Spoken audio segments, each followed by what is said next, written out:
बिल्कुल, ये तो हमारी कौम की बहुत बड़ी बदनसीबी है जो हमने इनको वोट दे के जिता के कि ये हमारे हमारे मसले को हल करेंगे, हमारी बात रखेंगे सरकार में। कैबिनेट मिनिस्टर हमारे जो मिनिस्टर थे, नवाब मलिक साहब थे, कैबिनेट मिनिस्टर थे, अवार्ड साहब थे, असलम साहब थे, इन लोगों ने क्या किया? सेकुलर के नाम पे महाराष्ट्र की सरकार चल रही और देखो इनके राज के अंदर हमको कुर्बानी करने का ये मौका नहीं मिल रहा। मतलब जब ये जमा करने के लिए सेलेक्टर हाउस नहीं मिला, बकरे जहाँ बीजेपी की सरकार है कहीं बकरों की गाड़ियों को रोका नहीं गया और हमारे जहाँ सेकुलर स्टेट जो माना जा रहा था, जबकि हमने खुद जिस तरीके से लॉकडाउन के अंदर मुख्यमंत्री उदय ठाकरे साहब काम कर रहे थे, हमें भी अच्छा लग रहा था कि यार बहुत अच्छी सरकार चला रहे, लेकिन हमें क्या मालूम था कि मतलब ये हमारे ही त्यौहार के टाइम पे ये लोग ऐसा करेंगे।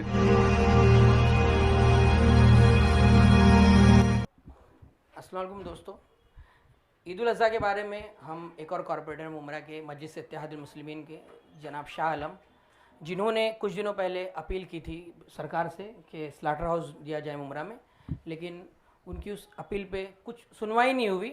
राजनीतियाँ बहुत चली, लेकिन अब तक जो कल ईद उल अज़हा है और अब तक कोई वाज़ेह फ़ैसला नहीं आया, ना सरकार की तरफ से ना किसी और तरफ से, कि बड़े जानवरों की कुर्बानी कहाँ की जाए।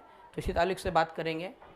सर, कल ईद उल अज़हा है, तो ईद उल अज़हा की मुबारकबाद के साथ में क्या कहना है आपका इस मसले पर? अस्सलाम वालेकुम रहमतुल्लाहि व बरकातुहू। सबसे पहले तो मैं अपने देश के तमाम मुस्लिम भाइयों को ईद उल अज़हा की मुबारकबाद देता हूं। और हाँ, जिस तरीके से आपने सवाल किया कि मतलब इस बार जो कुर्बानी का जो सेलेक्टर हाउस नहीं मिला, तो इससे पहले आपको बता दूं कि मैं जफ़र नुमानी साहब और राजू अंसारी साहब, हर साल जिस तरीके से हमको सेलेक्टर हाउस अर्जी मिलता था, उसी हिसाब से हमने इस साल भी अपनी मांगनी की थी। हम तीनों ने मांगनी की थी, कमिश्नर को हमने लेटर पत्र व्यवहार भी किया था। लेकिन जिस हिसाब से आज इस देश के अंदर और जो खासकर हमारे महाराष्ट्र के अंदर जो राजनीति हुई, मुझे लगता है उसी के भेंट चढ़ गया हमारा सेलेक्टर हाउस इस बार। जब कुर्बानी का मामला है या दीन का मामला है, तो इस वक्त सियासत को छोड़कर एक प्लेटफॉर्म पे आ जाना चाहिए, और कहीं ना कहीं आप तीनों ने वो दिखाया है यहाँ पर। तो इसमें कोई एनसीपी या मजलिस इत्तेहादुल मुस्लिमीन की बात नहीं है, ये मुमरा वासियों की बात और मुसलमानों की बात है।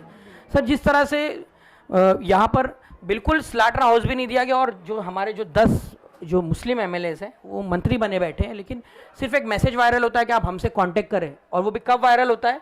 जब ईद को एक दिन बाकी है। तो सर, क्या मुनासिब लगता है? क्या ये लिपापोती नहीं लग रही आपको? बिल्कुल, ये तो हमारी कौम की बहुत बड़ी बदनसीबी है जो हमने इनको वोट दे के जिता के कि ये हमारे मसले को हल करेंगे, हमारी बात रखेंगे सरकार में। कैबिनेट मिनिस्टर हमारे जो मिनिस्टर थे, नवाब मलिक साहब थे, कैबिनेट मिनिस्टर थे, अवार्ड साहब थे, असलम साहब थे, इन लोगों ने क्या किया? ये सेकुलर लोग थे ना, हमने इनको वोट इसलिए दिया कि ये हमारे सेकुलर हैं। चाहे हिंदू धर्म की बात आएगी तो वो काम करेंगे, मुसलमान की या सिख की, जिसकी भी आएगी, तो सेकुलर के हिसाब से हमने इनको वोट दिया था। सेकुलर के नाम पे महाराष्ट्र की सरकार चल रही और देखो इनके राज के अंदर हमको कुर्बानी करने का ये मौका नहीं मिल रहा। मतलब जब ये जमा करने के लिए सेलेक्टर हाउस नहीं मिला, बकरों पे पाबंदी लग गई हिंदुस्तान के अंदर, जो सबसे ज़्यादा मतलब ये बीजेपी की सरकार जहाँ है, गुजरात के अंदर है, राजस्थान के एमपी के अंदर है, यूपी के अंदर है, कर्नाटक के अंदर, ये चारों स्टेट में जहाँ बीजेपी की सरकार है, कहीं बकरों की गाड़ियों को रोका नहीं गया।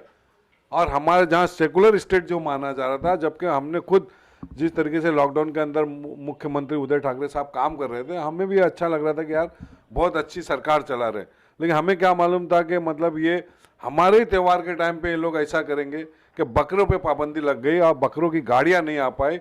और 8-8 मिनिस्टर रह के जिस दिन ये कैबिनेट में मीटिंग हो रही थी, उस दिन इनको हंगामा कर देना चाहिए था। और ये भी सर बात उठी है कि जब कैबिनेट में मीटिंग की गई इस बारे में, उस वक्त मजलिस इत्तेहादुल मुस्लिमीन के 2 जो एमएलएस हैं उनको बुलाया नहीं गया वहाँ। बिल्कुल, हमारे एमएलए को तो बुलाया नहीं इन लोगों ने। हमारे एमएलए भी मुस्लिम थे ना यार, उनको ही बुलाए होते, वो भी अपनी एक राय रखते थे। जिस तरीके से ये 8 कैबिनेट मिनिस्टर रखते, मुसलमान की बात रखते, मुस्लिम होने के नाते तो बुलाना चाहिए था। मुस्लिम होने के नाते इनको जरूरी था कि बुलाना चाहिए था इनको। जब अबू हासिम भाई को आप बुला सकते हो, तो हमारे जो 2 एमएलए थे, इनको क्यों नहीं बुलाया आप लोग ने? सर, कहीं ना कहीं यहाँ पे देखा जा रहा है कि जिस तरह से हर साल कुर्बानी पे राजनीति होती है, मुसलमानों पे ही गाज गिरती है इसकी। लेकिन सर, कौम के लिए मैं आपसे मैसेज चाहता हूँ, क्योंकि जैसे आप देखते हैं कि इस साल तो हिस्सा भी बराबर नहीं लगे, हिस्सों के लिए भी स्टॉल्स नहीं लगे बराबर से, और वो जो बोर्ड्स लगते थे हर मस्जिद के बाहर, जैसे देखते थे कि मखसूस फिरके को ही दिया जाए, इसको नहीं दिया जा सकता, फला को नहीं दिया जा सकता, सर इन सब चीज़ों का भी कई कई फ़ायदा उठाया गया यहाँ पे फिरका परस्तों की तरफ से। बिल्कुल हर तरीके से इस वक्त में सरकार ने जो मतलब उसको जो करना था पूरा अपने तरीके से कर ली। हिस्से इसलिए नहीं हम लोग ले पा रहे कि जानवर आने ही नहीं दिया, सरकार ने पहले से क्लियर ही नहीं किया। पहली बात तो सरकार ने सबसे पहले मुख्यमंत्री ने क्या कहा था कि ऑनलाइन जानवर खरीदो। जब आपने ऑनलाइन बोला था ना, तो ऑनलाइन जब जानवर लोग खरीदेंगे तो लामौला जानवर तो बाहर से आएगा ही ना।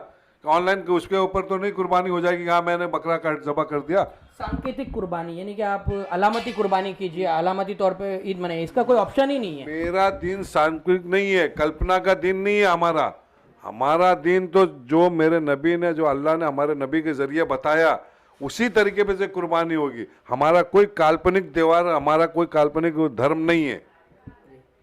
तो सर जिस तरह से अभी तक के कहा जा रहा है कि मीटिंग हो रही है, शरद पवार साहब बैठे हैं, उद्धव ठाकरे साहब बैठे हैं और दूसरे नेता बैठे हुए हैं जो दावा करते हैं कि सेक्युलर है, लेकिन इस वक्त सर कल ईद है, अब तक कोई भी ऐसा वाज़ेह तौर पर उसकी अलामत सामने नज़र नहीं आई कि मतलब क्या किया जाएगा। और दूसरी बात कि जब नुकसान हो गया उसके बाद, अब जानवरों के मरने के बाद आपको लगता है कि अब अलाउ कर भी दिया जाए तो कुछ फ़ायदा होगा? जो होना था वो तो हो गया, कोई फ़ायदा नहीं होगा। आज कितना घंटा बचा रह गया कुर्बानी को, कितना घंटा रह गया? बहुत है तो 20 घंटा रह गया।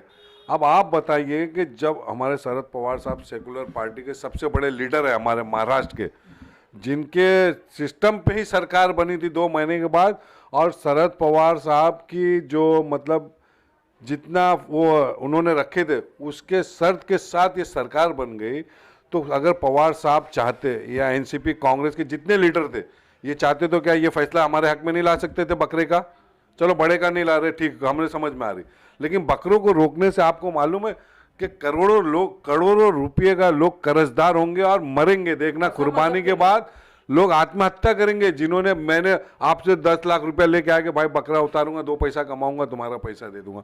कुछ व्यापारी ऐसे थे जिन्होंने अपनी बीवी का जेवर बेच के लाए थे, वो तो मर गए ना बेचारे। और सब मजहब के लोग देखिए हिंदू हो या मुसलमान, जानवर पालने का काम हमारे देश के अंदर हर जात के लोग करते हैं।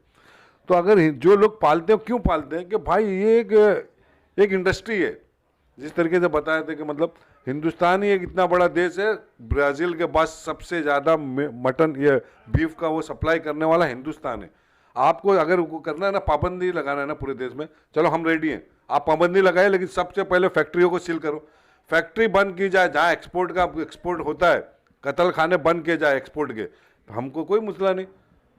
उसके बाद सर इस बीच में बीजेपी के एमएलए नंद किशोर गुर्जर का बयान आता है कि मुसलमानों को कुर्बानी करना है तो अपने बच्चों की करो, बकरे की क्यों कर रहे हो, और तुम्हें अगले जन्म में बकरा बनना पड़ेगा।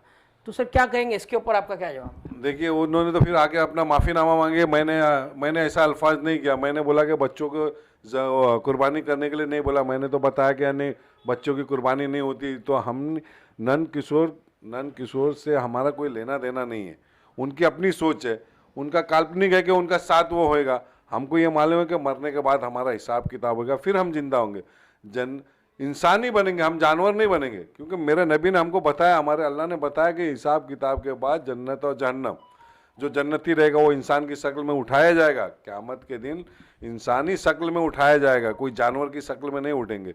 और उसके बाद जो हमारा सिस्टम है, अल्लाह का जो निज़ाम है, उस हिसाब से जन्नत और जहन्नम मिलेगी हमको।